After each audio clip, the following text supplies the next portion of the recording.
Okay, today's video is going to be about Tunisian crochet. It's an advanced form of crocheting that produces a fabric similar to knit. And there's many different kinds of hooks. There's the double-ended Afghan hook that most people are familiar with seeing, or the very long one that looks like a knitting needle, but with a crochet hook on the end. That one's fairly popular too. And then there's a new set that I found on Amazon that was given to me as a gift that I absolutely adore, and it has the crochet hook so you can change sizes, and then it has different length strings that come out the back that extend it to make it the Tunisian or Afghan style hook, and these little buttons that fasten on as well, so that the work doesn't slip off the end.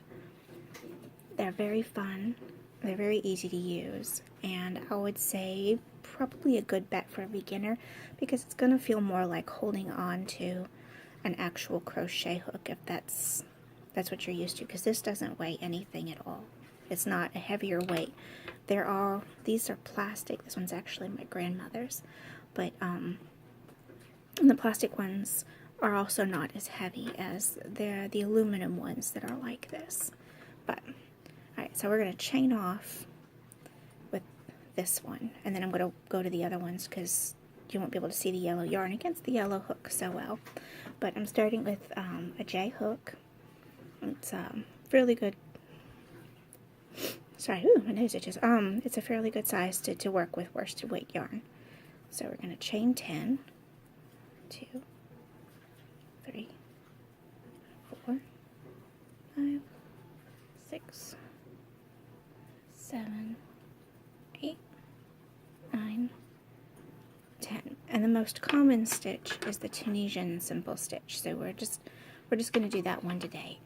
And you'll notice it kind of looks a little bit like waffle, and it's kind of funny, but the back of it will look like knitted fabric. Well, it'll have the little ridges going across that look almost like a garter stitch in knitting, and that's what it's supposed to look like.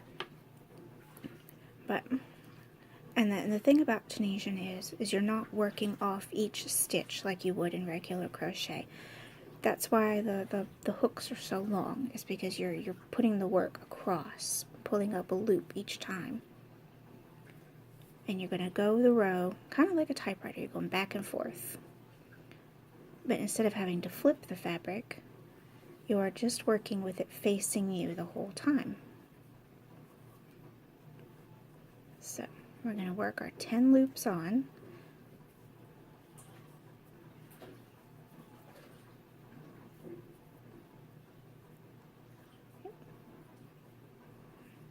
There. So 2, 4, 6, 8, 10. And now that you have them on, you're going to work them back off. So, and this sounds more difficult than it is. It's really easy. You're just completing the single crochet, but in reverse. So the first one, you are going to wrap and pull through. Just that one. And from here on out, you're going to wrap and pull through 2. So yarn over, 1, 2. And just work it that way all the way back off. Oops. Work it back off the hook that way.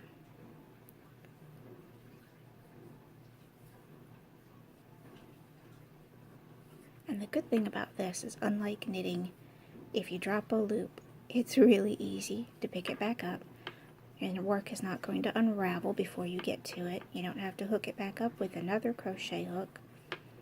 You just slip it right back on the hook and keep on going. Oops, get a little bit more yarn going here. Alright, now see, you have worked it back off. And that doesn't look like much, but as you keep going, it will. So, at the beginning of each row, you're going to be left with your one hook. And you're going to go right back into the front of the hook, the loop. See how that goes? You're not working off the top, you're not working anywhere else, but just through this loop for Tunisian simple stitch. And you're just going to keep going in the loop back across and reclaim all 10 of those loops. And after a few rows, I'll show you the back, what I mean when I say it looks like knitting from the back. Okay.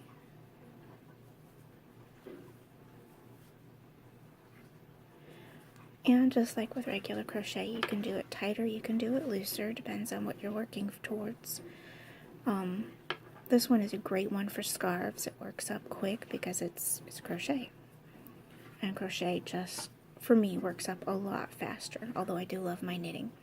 Okay, so you've gotten 2, 4, 6, 8, 10 loops back on the hook. And you're going to work them off again. Let me go ahead and pull more yarn for this before the thing fusses at me. Okay? And remember, when you go back, you're just going to loop 1 and then do 2. You're always going to set that loop up before you back out.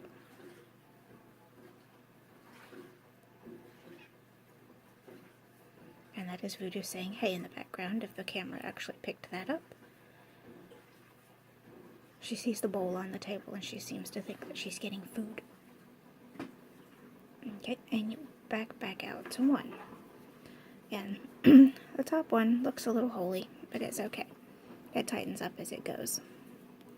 Alright, and we're going to pick it back up. And after this row, I'm going to show you what the back of it looks like, so it'll actually be enough to see.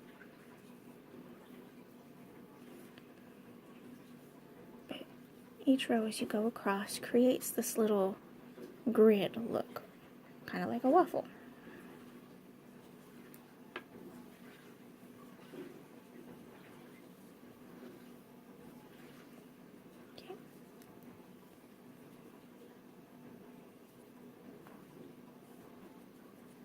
And alright, all loops are on. Let me pull some more yarn. I probably needed a bigger yarn bowl, but I didn't feel like grabbing out one of the other ones. Okay, and we're going to back up again. Remember, just the 1 and then 2 each time.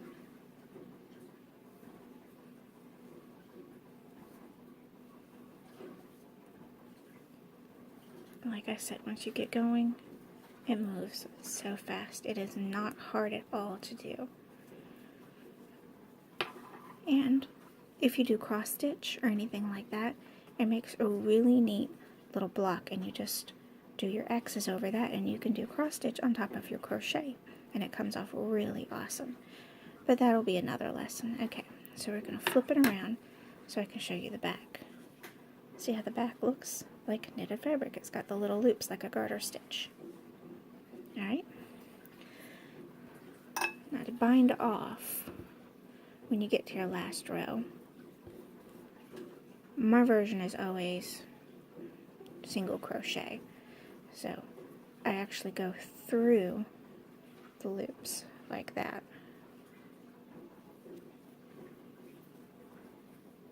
And bind off my work. That kind of closes up the gap just a little bit so that you're not left with this awkward open space. See how it goes through the loop underneath the bar.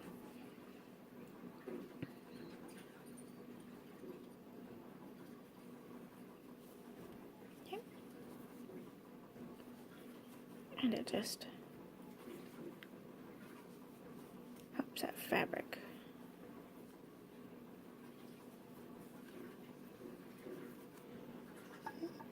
A little bit more yarn to work with.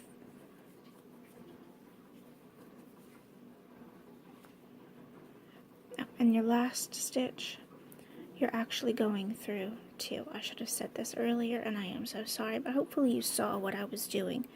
When you go to the end of the row, you're going through those 2 instead of just 1.